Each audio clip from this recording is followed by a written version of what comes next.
साथ ये मेरी है Ooh, Dolly. Happy birthday to you. Happy birthday to you. Happy birthday. That's tight, man. What a great video. We're opening with a classic music video from the film Fars Barbar Den ... Super hot Bollywood hits. Super hot. Beautiful body, totally rocking Bollywood hits, man. No, it's good shit, right? That's good stuff, right? If you go home with someone and you're not sure if they're gonna, if you're not sure if you're gonna, what's gonna happen tonight, you're not sure, and you're just sitting at home, instead of just creeping on them, be like, hey, I used to watch this when I was a kid. Just put the video on. Just put the. Hey, look, I'm not making any guarantees. I think your chances go up with a video like this. You go home and instead of just creeping on someone, just as soon as you get in the door, it's just instead of get in the door, okay, get a drink. Get them a drink, make sure they're comfortable, you know what I'm saying? Make sure they're, they're feeling good, they're comfortable, they feel like, safe or whatever. You know what I'm saying? Show them around. Got to show them around a little bit. And then when it's like, okay, what do we do? Don't just be like, what do we do? What are we doing? Don't do that. Put this on. You put this on, some good dance moves, maybe do maybe try out the dance moves with them. You know what I'm saying? Maybe be like, let's try some of these dance moves out, right? And then if still nothing happens, well then you got to say God is great and call it a night, baby. You got to say God is great and you got to call it a night, because if this isn't going to do it, well then, this guy's wearing way too much makeup, right? Am I crazy? Why is he wearing so much makeup? They put a little too much foundation on this guy. You know what? They do that sometimes. If you're dark, that's what they did. I remember when I first started acting and stuff, oh, this is so sad. I remember early on when I started acting, I did some Indian Channel commercial for a psychic.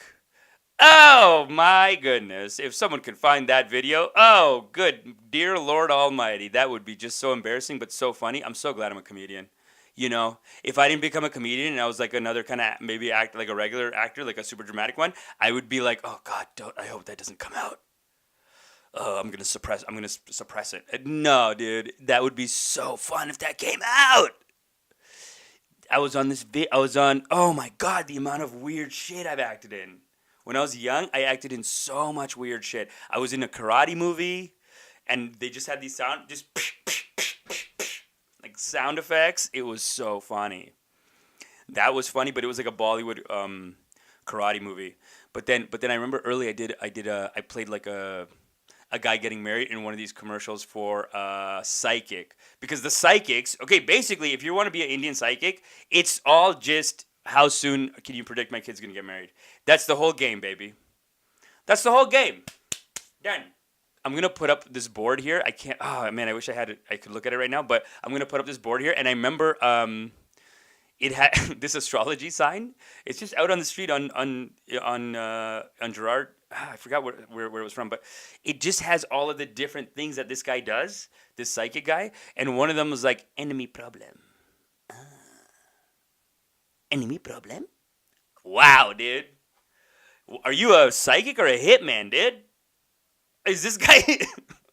Why does he have enemy problem? Oh, damn, dude. That's intense. Okay, I don't know what kind of Indian psychic this guy is. Generally speaking, I'm just saying 80%. If you want to be a psychic to the Indian ladies, you gotta be able to bring those marriage predictions. That's 80% of the game. These Indian moms are walking in, and the guy's like, oh, I think you have some trouble with, maybe your son or daughter, son, no marriage. And they'll just be like, wow. Dude, these Indian moms, they come home, and they're like, he knew everything. Dude, he knew about you. He knew that you weren't married, and then he knew about you, and that you did get married, but then maybe and then he knew about you. He knew about he knew. These psychics, man. That's the game, dude. That's the game. You're in Canada, you're going to go to a therapist, right? That's their therapist. Okay, just take away the psychic title, and it's basically them going into someone, and the other person being like, "Hey, you're worried about your kid not being married, right?" And then the parents are like, "Yeah, what am I gonna do?" And then the psychic's like, "You know what? Within a year or two, he'll figure it out." And then they're like, oh. What? But first you have to win their trust, and you win their trust by being like, you have something about this, yes, son, is my married? And that's, as soon as you start saying marriage, like, I mean, look, that's 80% of the game, dude. That's 80% of the game. It's so funny how this week, some troll, oh my God, what a monster. This, I remember when Nicole Arbor came out, people were like, if Nicole Arbor was a fucking 4, would anyone listen to her? And now we have our answer, dude. There's a new Canadian girl, and she just dropped a bomb in the Toronto stand-up scene where she went into the scene. Oh my God. She goes in, and she goes, hey, I'm booking a show, looking for comics who are not talking about, and one of the things she didn't want them to talk about was dating. And I found that interesting. She's like, it's someone who doesn't talk about race or doesn't talk about I don't know. She made it sound like it was like very progressive, but then it was. I don't think it was progressive at all. I think it was just like, so basically she put up this thing in the Toronto stand-up community saying, hey, like making it sound like she's a booker, she's booking a paid comedy show, and then all these people sent their tapes. Thank God I wasn't online, but all these people sent their tapes, and then she just made a video of her watching their tapes and saying, wow, this guy sucks. It's just her. Oh, sociopath. Can you not be a sociopath? What weird power moves to pull. You know, sometimes I wonder, and then me and my friend Jennifer made a response video, and I feel like half the comics are like, why'd you respond to this loser? And then half the comics are like, yeah, it was funny though. I mean, I don't know. It's really 50-50 on that. They don't get that this is the game, baby. We just got to get on here and talk shit. And if it's funny, it's fucking funny, baby. And to me, that's hilarious, though. Like, okay, yeah, she's a sociopath. What a terrible thing to do. And what a small-time move to do. But funny. Like, we're not, look, come on. The game is the game, baby. We got to say, like, look, that's a tight move. She dropped a tight move. She basically did a roast. But she just put the video, are Toronto comics even funny? And then she watched it's an hour and 8 minutes. Are you crazy, lady? She just puts up, and she just looks like such a monster, too. She's wearing this, I don't know if they're in again, but it just looks like this 1980s Kmart red jacket. Which part of me is like, that's probably tight because it's red, but then she has like quadruple shoulder pads on it. So she just looks like she's ready to beat the shit out of us if we talk shit about her. And then her other partner, he's a wrestler. And once I saw that, I was like, you know what, man? I don't know if I need to put out another diss video about these guys. It's terrifying. I'm already doing diss videos on all these right-wing people, and that's terrifying. I just did a video about this new Rebel Media reporter this morning. And Rebel Media is like a super right-wing kind of Canadian Fox News. But they're fucking, dude, racist, man. Every other video. It's like 30%. And the thing is, okay, I'm going to say 30%. Because the thing with conservatives is that they're always morally outraged about shit. And it's just nonstop like, okay, well, let's see what the Muslims did. Let's see what the gays did. It's either like dissing that or trans, like anti-abortion stuff. Like that's most of their stuff. It's like the culture's destroyed because the liberals aren't standing up to the Muslims. It's always stuff like that. I mean, that's just, and I'm generalizing. Listen, I don't want to turn you off if you're a conservative. Listen, I want to bring the culture together, people. I'm trying to bring the culture together. I'm trying to bring the community together. So even my diss videos, I'm not like angry about it. Relax. The game is the game, baby. I thought she did a good hit. It was a good little hit. It's funny. Like, look, I'm not even dissing her like, ugh, I hate you. They're so like that, though. He's a wrestler, and she's just so mean. Like, me and Jennifer did a video just responding to her video. I'm talking about the girl who came into the Toronto stand-up comedy scene and did her diss video. So she does an hour and 8 minute long diss video. And then I just went to Jennifer's house, who's a comic who lives down the street in a fucking mansion. Holy shit, this girl's loaded, dude. Okay, I'm going to go on a quick side tangent about Jennifer, this comic that just moved to Toronto from China. Oh my God, dude. What a life. We're talking about high functioning, and it scares the shit out of me that she's so high functioning and her husband is so high functioning. Like they live in they live in a mansion. Okay, this is what I mean. Where I'm just like, what can we ever be happy in this life? Can we ever be happy in this life? And this is what I mean, because this girl Jennifer, she's 3 kids in a mansion. She was on TV over there. Her husband is like the head of some Olympic shit, like just high level shit. Just a high level power couple, these two, right? Every other conversation I have with her is like, does this person like me? Does this person like me? I emailed this person for a spot on their stand-up comedy show, but they haven't emailed me. And I'm just like, all of those people are losers, Jennifer. Why do you care? Jennifer, why do you care? You have 3 beautiful babies at home that love you no matter what. And a mansion, dude. This is the room that we shot in. And then those... So this is our response video that we shot. This is where we shot it. Listen, she's fucking loaded, right? Like, that's just some bullshit room. And that's just a shot that I did really quick, and I shot it on my cell phone, and I shot it with this sound equipment that I just happened to have on me. But it was like a quick one, because I woke up... So this is what I mean with Jennifer. It's like, you have everything. How can you possibly be mad that this loser, that these 2 losers did a diss video? Like, do you really care about this? But I wake up and she's like so mad because she cares about shit. Because she's one. Okay, so when the girl put up the thing saying, "Hey, I'm a booker," and like making it sound like she was a booker in Toronto and like send me your tapes, whatever. All these people send tapes. Jennifer sent a tape, and Jennifer's one of the people that she roasted on her dumb fucking show. And everyone else in Toronto is like, who cares? But Jennifer's like, I can't believe she did this to me. This is the online game. But she is making me realize, because I was on this kids' TV show for a minute, and then I did Just for Laughs, and I got some success for a minute, and I did realize that I guess I'm getting apathetic. You know what I'm saying? And that's why we got to work on this Amish Patel Comedy Corporation. God damn it. Sit up straight. Let me just get a little protein out of here. Oh my God, it's baby food. Like that's how much fruit. Like I put so much frozen fruit. I go to the fucking line, frozen fruit, up to here, and then I put egg white and I put my vegan protein powder because I can't do milk anymore. I'm getting old man. I'm getting old man. I can't shit, man. Yeah, that's my protein shake, and it's like baby food. Dude, it's so thick. I put so much frozen stuff in it that it just comes out like ice cream / baby food. It's so good. It's so delicious. And then my buddy goes and does this health expo thing. And you know how there's like, if you ask 5 health experts, they're all like, you can never eat wheat. Don't ever eat wheat again. And then someone else is like, sugar? Forget it. So I guess he's doing this thing. And the person on the panel is like, if you're eating fruit, just eat a candy. You're eating are you having fruit? Well, then just put 5 Coca-Colas in your mouth. Sugar, I don't care.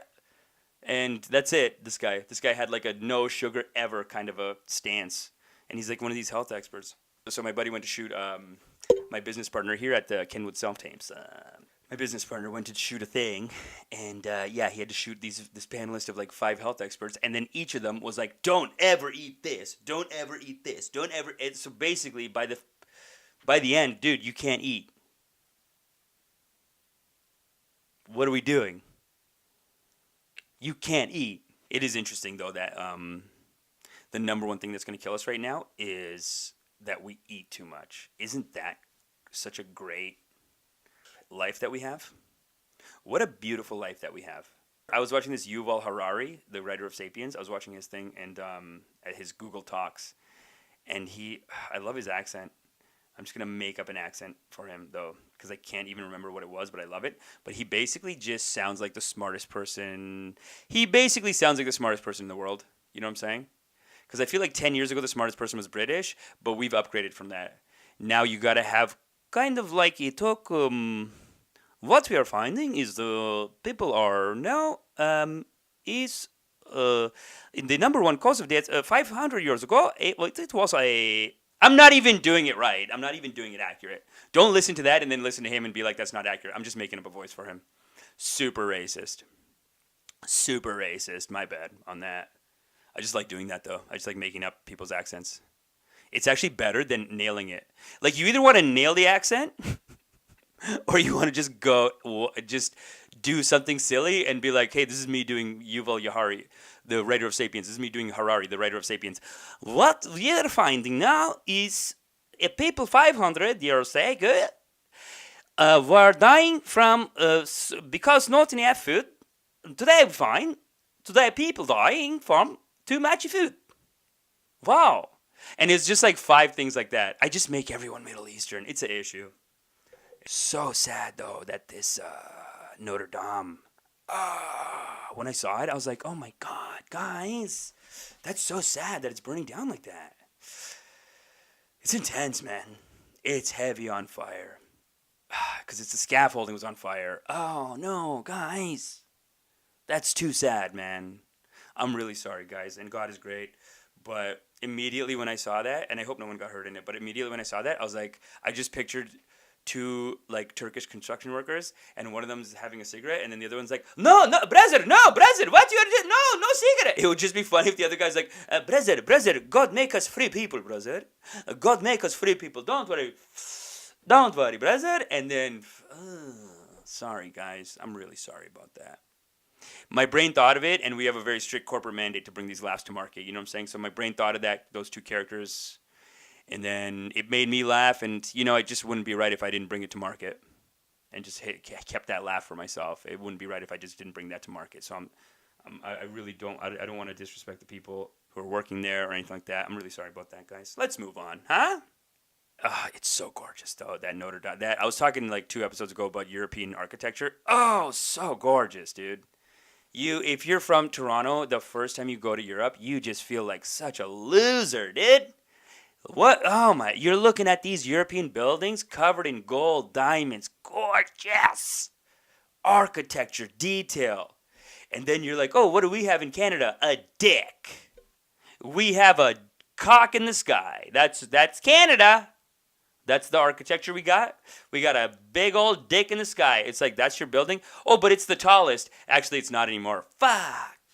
Okay, no, that's fine. That's fine. We're good people. I like Canada. I love Canada. We're good people, dude.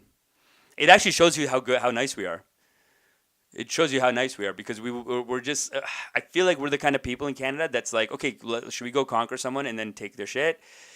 And I feel like Canadians, it's okay. It's easy to say when you came later in the game, but even when you watch all this old colonial history, because the Brits were mean, and then Canada and Australia were like, hey, should we help them?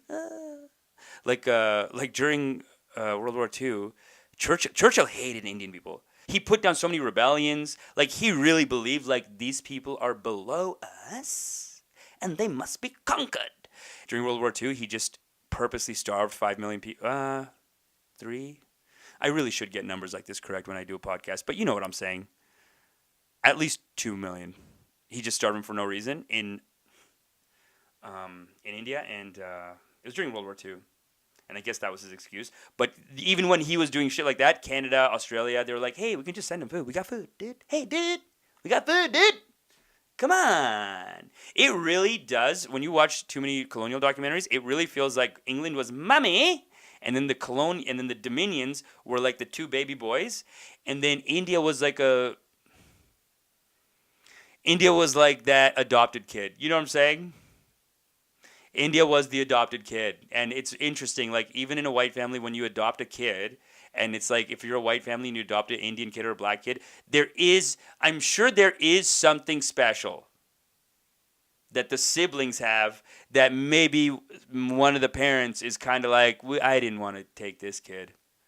You know, maybe? I don't know. It does feel like that with Canada anyway. I mean, I've heard Australia's pretty rough. Racism-wise, but I do feel like Canada, we are the best at that. At multiculturalism, we're the best. It's working. It is working.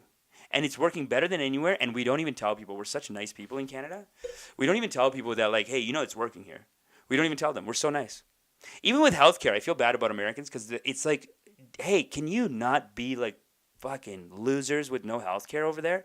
Can you just not be losers? It's working. It's working here. It's working in Europe. But they have anti-propaganda. And they've been doing it since the 60s.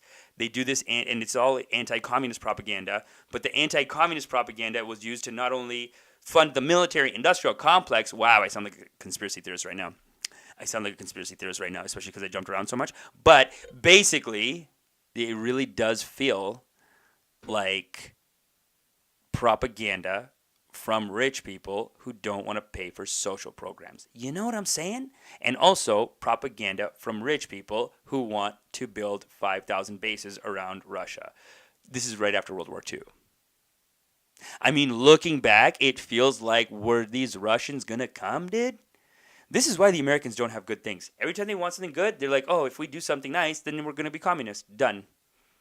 Case closed. It is interesting how I always end up talking about shit like this. But here's the thing, okay? We got to tell them that how good it is, right? As Canadians, we got to be like, hey, idiots, we got healthcare. It's fine. Relax. You're spending more money. You're not covering everyone. So don't be an idiot and just do the healthcare. Come on. They're so alarmist about it. They're so terrified that these, the communists are coming. The commies. Ah, you're a socialist. You're want to suck off the government teat with your socialism. Okay, but the corporations do it. Oh, clap back. I feel like I lost all the conservatives maybe by now. Listen, I used to be conservative. We're trying to bring the people together, guys. Come on.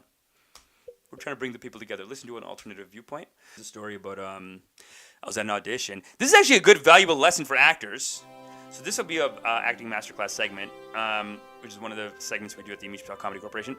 I've been doing too much political stuff. It's too much. This fighting, it's too much, man. I just want to do silly stuff. It's fun. This silly stuff, great. You know? But then I can't even help it. Sometimes I'll just jump out into a tangent into politics. It's ridiculous. Okay, so I was at an audition. You ever meet these people that they want to do a monologue in real life? You know what I'm saying? You ever meet these people that in real life they want to do a monologue?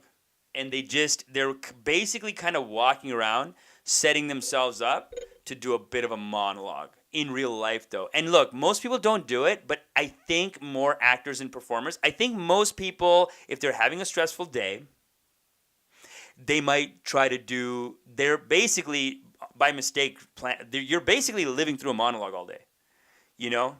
And that's why, like, when people get into a fight, when people get into a fight and let's just say you get into a fight with someone you're dating or whatever, and then you got into the fight yesterday night, and now I'm talking to you next day at like 3 o'clock. So next day at 3 o'clock, I'm talking to you, and then you tell me about this fight. But have you ever heard someone do, in that situation, someone tells you about the fight they got in, but as they're telling you, you realize you didn't even, like, okay, they came from work, let's say. So let's just say they got into a fight last night, and then they went to work, and then you saw them at like 3 o'clock, let's say, for whatever reason, okay? You see them at 3. And then they start telling you about this fight they got into. They're like, oh, I just came from work. And they tell you about this fight they got into. And then as soon as they start telling you about the fight, you're like, okay, this person, this is what they've been doing since yesterday. They went to work, technically, but the brain operating system has been just strictly working on comebacks for a monologue to the fight they got into last night. That's all they're doing. And they're just thinking, all they've done all day is think about the fight that they got into. And sometimes when people do that, I'm like, you could have done your taxes, dude. When we get into these fights with each other, I'm always like, you could have done your taxes. Because here's the thing, right, about being mad, is that it's a lot of work, right? That's why this outrage culture is so scary, because outrage culture right now, it's almost like one person outrages the other. They want to outrage each other. Like, sometimes people want to put out a thing that outrages people, and then when people get outraged, they'll get outraged that they got outraged. It's a Ponzi scheme. No money coming in. No money coming in, guys. But the gears are grinding. Gears have been grinding all day.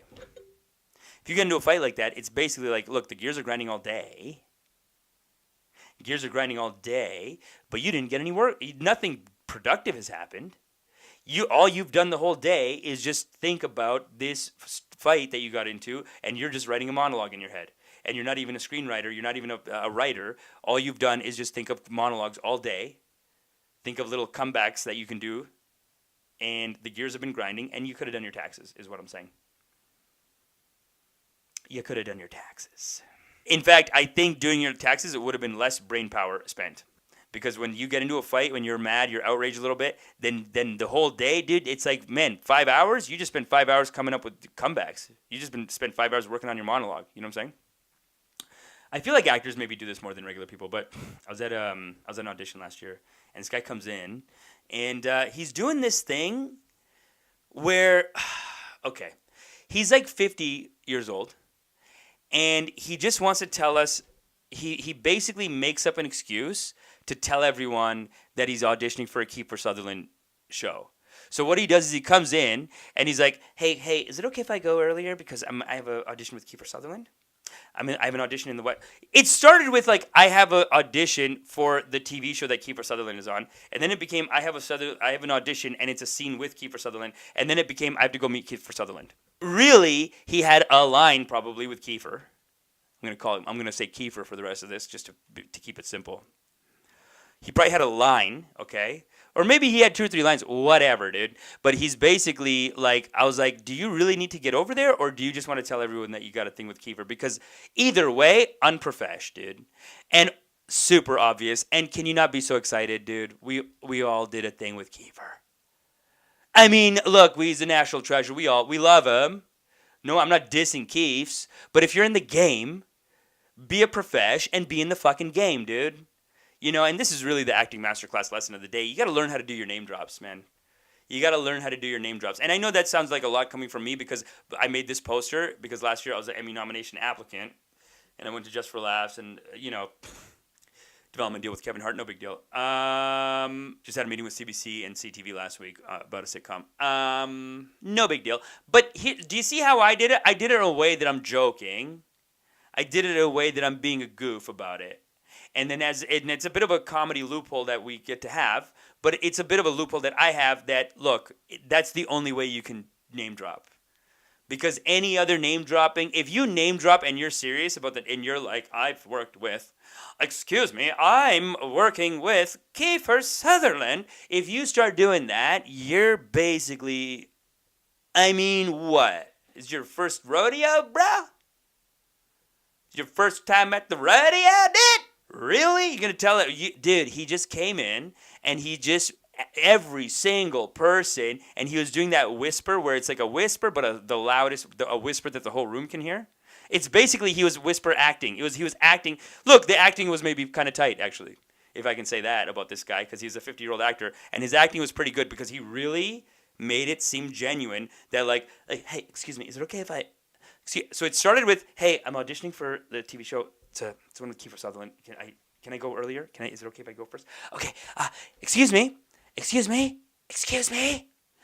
I have an audition in the West End.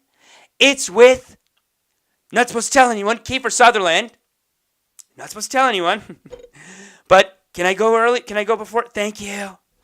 Excuse me. Audition with I'm doing a movie with Kiefer. I have a meeting with Kiefer Sutherland. Can I go before you? It's really important. It's like, dude, you're whisper yelling, first of all. I don't know what this whisper is you're doing because we can all hear the stupid whisper, right? So he's doing this whisper yell. We can all hear him. So already it's like, dude, your name drop is kind of weird because you're trying to work it into this weird thing. And also, there's a system in place, guys. There's a system in place. Just talk to the person who's running the casting session and be like, hey, is it cool if I go earlier because I got to get to another audition? Just say you're going to another audition. Okay? I get it. You just want to tell everyone that you have a thing with Kiefer, but come on, just relax. Guys, give money to the Amish Patel Comedy Corporation. For fuck's sakes, we're looking for investors right now. Give money. Honestly, invest in the laughs, guys. Also, hey, if you need a self-tape, if you're an actor in Toronto and you need a self-tape, come to Kenwood Self-Tapes. We got some big Toronto hitters coming in, flying around the world because they book stuff from Kenwood Self-Tapes. Have I booked anything huge? No. Have I? Is Amish getting some big parts from the Kenwood? No. But that's the game, guys. The game is the game, okay? And these people that are coming in, they're ahead of me, and they're very pro, and they are ahead of me, man. Honestly, like you do realize as a comic, you book one thing in acting, and it's not like everyone's like, oh, okay, cool, you're an actor now. It's not like that. Even a lot of casting directors, I feel, are kind of weird with me still, you know?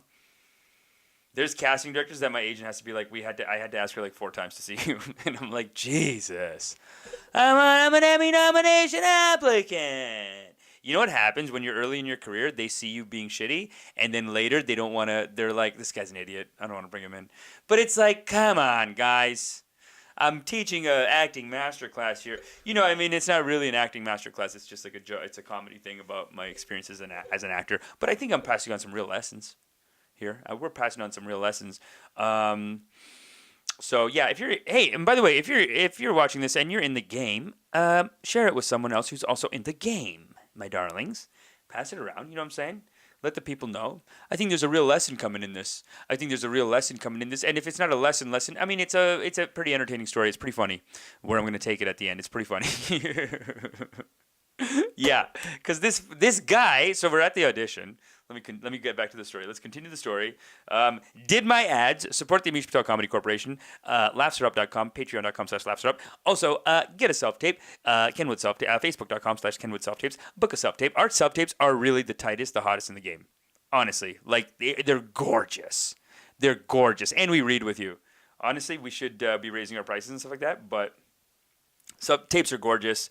We read with you. I'm an Emmy nomination applicant. Like I said, my roommate's a TIFF applicant, filmmaker.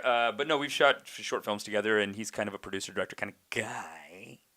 So come by. Especially if you're in the area, it's pretty much a no-brainer. I mean, it's pretty much a no-brainer if you're in the area.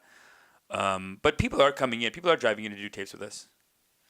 And people are booking. And then their agents and the casting directors are like, "Hey, go to those guys. They're tight." Like, people are starting to really be like, "Oh, their studio is really gorgeous." So our studio is beautiful, and I'll put up a shot of it. It's really gorgeous. Anyway, let me get back to the story. So I'm at this audition, and this dude, this like 50-year-old guy, he's bragging about Kiefer Sutherland. He's not bragging, but it's like low key. Like, he tells he's like, "Excuse me, is it okay if I go for? Excuse me, I have an audition. I have a meeting with Kiefer Sutherland. I have an audition with Kiefer Sutherland. Kiefer Sutherland wants to put me in his movie, please. So can I? Is it okay if I go early and then I leave early? Is that okay? Is that okay? Is that okay?" He asks literally everyone. Nobody, because we're all good. We're all good Canadians, so we're all just like, "Yeah, sure, dude, whatever, man, go ahead." So then we all say that. What does one lady do? One lady, just before he even asks her, he's asked everyone else, and as he's getting to her, she's watching him. She's watching him, and she's getting fed up. And then as he gets to her, she's like, "I'll go at my time. Thank you."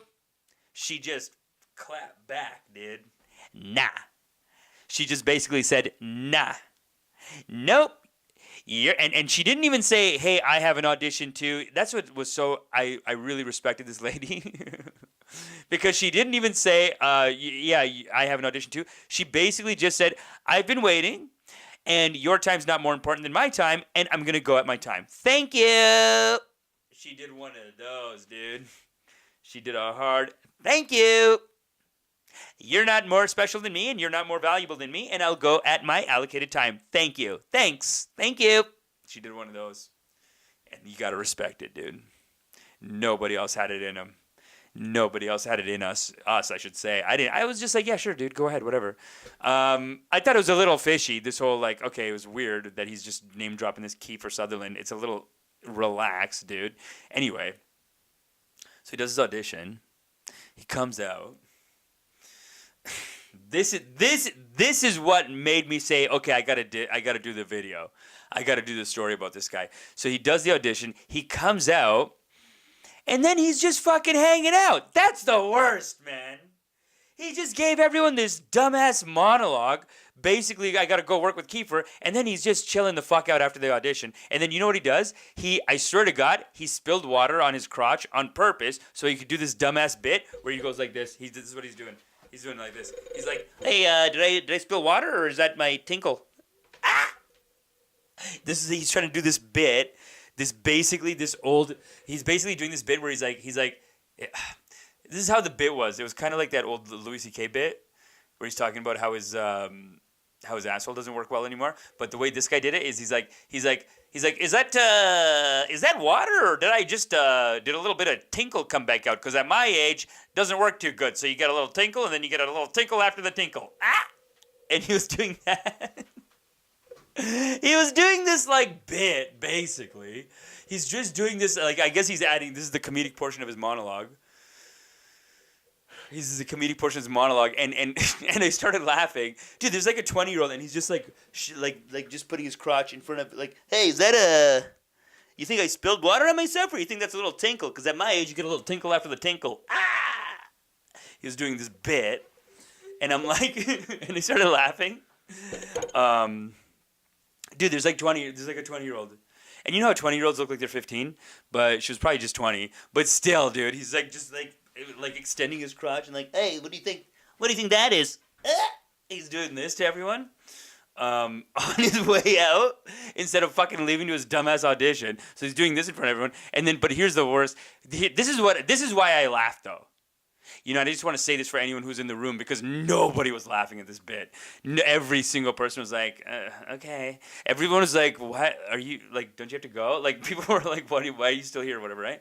But I laughed, and I feel like an idiot for laughing because people even looked at me when I laughed like, what are you laughing at? I just want everyone to know that I wasn't laughing at his bit. I was laughing because in my head, I pictured... I wish there was another comic in the audition room because I was picturing in my head like another comic was sitting there and I was picturing looking at the other comic and being like, oh, he's doing a bit. Oh, we're doing bits, dude. Did you sign up for the open mic? There's an open mic after the audition and we're all gonna do a tight 5-minute bit. I don't know. I thought that was so funny in my head. I thought it was so funny in my head that I pictured some other comics that I know that if they were there I could have looked over and be like, oh, we're doing bits. We're doing bits after the thing, and I just knew that if I said it so deadpan to them, like, hey, he's doing a bit. He's doing a bit. Did you know that there's an open mic after the audition? You can sign up for an open mic. You can do a type 5. I signed up. I was gonna do it like that, like very deadpan to another comedian, and I could just see that another comedian would have thought that was quite hilarious. I've done it in real life where people in real life, because if you're a comic. It's like, okay, we're writing bits professionally, but then every now and then you meet someone in real life who just wants in real life to do like a little bit, like a little monologue. And then if there's another comic there, you just go, oh, he's doing a bit. This guy's doing a bit. This guy's doing a bit. Like I'll do that to another comic and then they die. I've done that to some comics and then they die, okay? So I know that that's funny. Wow, got a little defensive there at the end. Anyway, that's today's acting masterclass, guys. It's more of an acting masterclass etiquette. It's an audition room etiquette. Audition room etiquette. Listen, okay, fine. If you're in a rush, fine. Just talk to the person running the audition.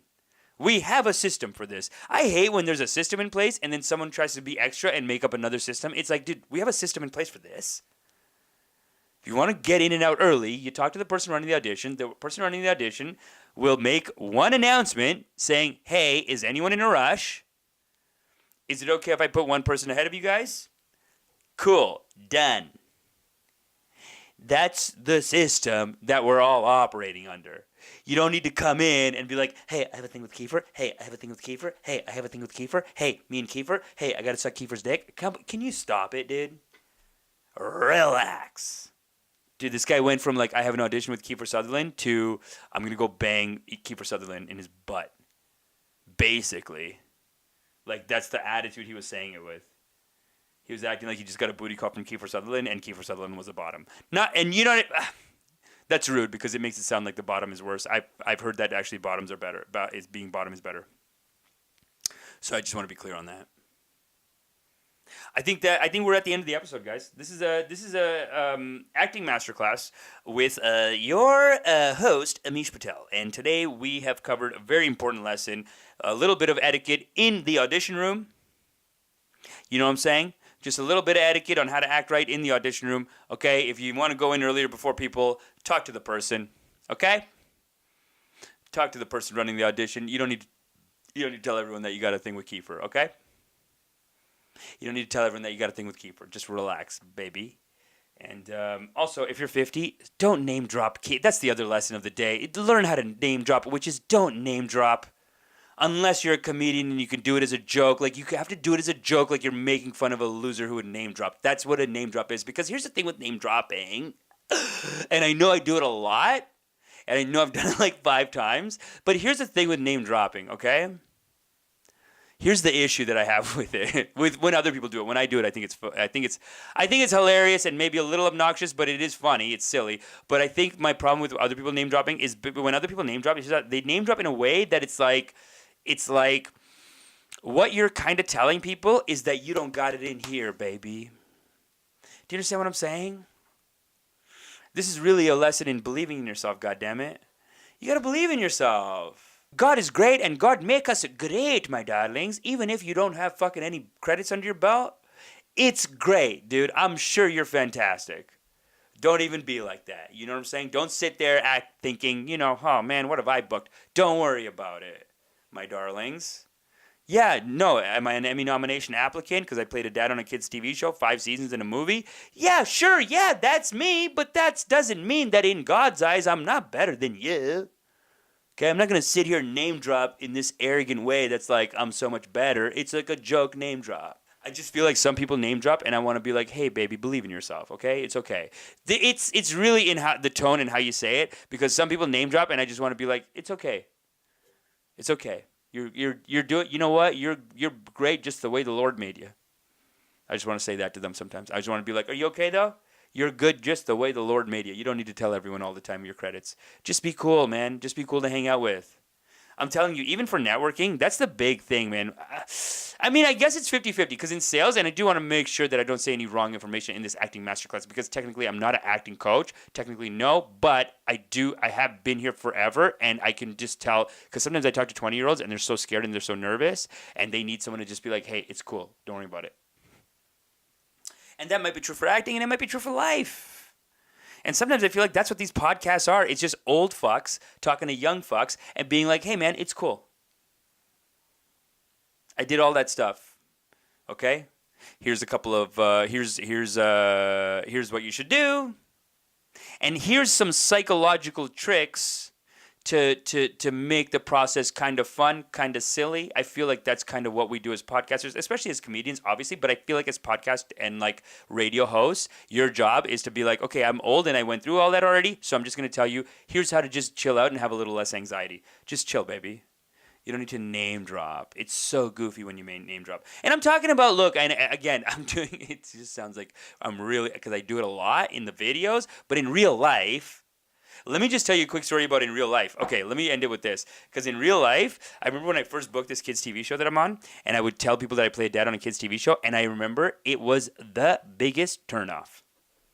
I just want to say that. Because I'd be out at a bar, and I'd tell, and literally, like, you tell someone something like that, and it just makes, you think that the waterworks are turning on down there. For these ladies, you think that the water that you tell them, oh, I'm on TV, and it just goes, shh, they're going, right? But it's actually the opposite, because actually what you've done when you say, hey, I'm on a TV show, because what you've done when you say, hey, I'm on TV, when you do that, what you're basically doing is you're, I don't know, some part of you is kind of saying, I'm not good enough who I am. Just me standing here, like, that's how you got to talk to people. You got to talk to people like, just, I have worth, my darling. I kill it. And then if they ask you, then you got to tell them your credits. But when you're just in the middle of a conversation, when you name drop all the time, and when you tell people like, oh, I did this, and I did this, and then every single thing you want to talk about is like, how do I get on this? And who do I talk to about this? It just makes you look like you want to take something and you want to prove yourself. And I just feel like real good, like proper networking is not about going up to people and saying, here's how great I am, here's how great I am, here's how great I am.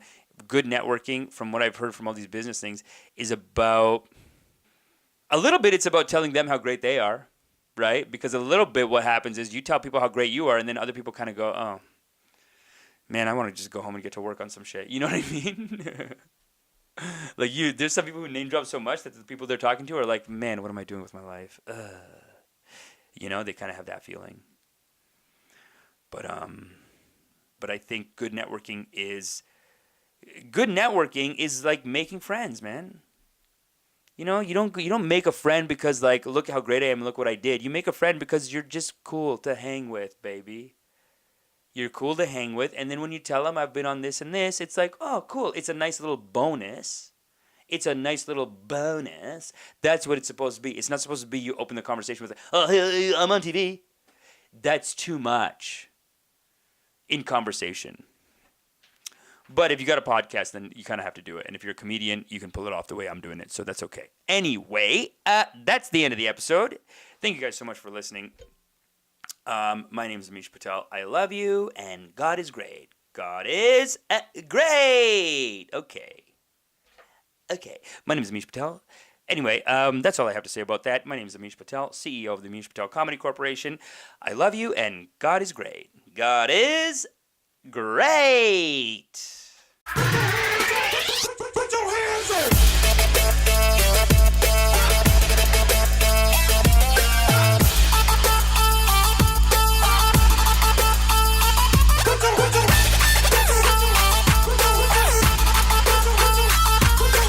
My darlings, thank you for consuming this social media content from the Amish Patel Comedy Corporation. My name is Amish Patel, CEO of the Amish Patel Comedy Corporation. And listen, if you're still watching this, you must really be in love with me. Or else, what are you doing here? It's the internet. You could be watching anything. You could be watching anything. But you're here, you love it, so why don't you just go ahead and subscribe. Okay? Hit the bell button too, and then they'll let you know when I got more bits coming out. And I'll tell you this, I got bits. I'm sitting on bits, guys. So many bits. I'm overstocked on bits, and I am working hard to bring them to market for your consumption. So subscribe to the channel. Also, if you want to watch a bit right now, you can. There's a bit right. You can click on the box right below me. That's a bit. You can click on me. It'll take you to a secret bit, or you can go to laughsarup.com. You can listen to the full podcast where these bits are cut out of. You can join the mailing list. You can You'll be notified of live stand-up comedy shows coming to your area, and you can learn about all of the investment opportunities at the Amish Patel Comedy Corporation. To do that, go to laughsarup.com, or keep getting the bits, or subscribe to make sure you keep getting future bits. Or, you know what? Share the video then, too. If you're still here, I mean, what are you doing? You should be working for me at this point. I mean, at this point, you're an investor. Time is money. You spent your time. You're an investor. And if you look at our business model over here, you'll see at the top, social media bits. That's what we're watching right now. That's at the top. But if you follow it all the way to the bottom, do you see on that ground floor? It says fans and investors. That's you guys. You are at the ground floor of a very exciting business opportunity here at the Amish Patel Comedy Corporation. So, like I said, go to laughsarup.com, join the mailing list, listen to the full podcast. I think I said everything. That's all the stuff I got to say. Okay? God is great.